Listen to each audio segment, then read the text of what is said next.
Pension వస్తుందా వస్తుందా 6 కిలోల బియ్యము గవర్నమెంట్ చాస్తుంది గవర్నమెంట్ చాస్తుంది. ఏ కోడలు పెట్టాలని అవసరం లేదు, కొడుకు పెట్టాలని అవసరం.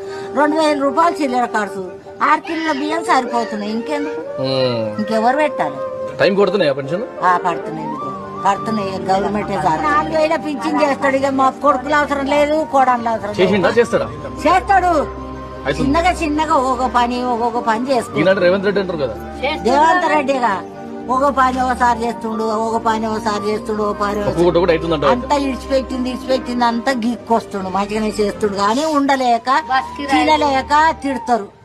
నోరు పని చేస్తుంది. ఎంత మంచిగా తిన్నా గానీ మంచికి చాలా అన్నట్టు, పొట్ట నిండా తిన్నా గానీ అన్నట్టు పోతుంది.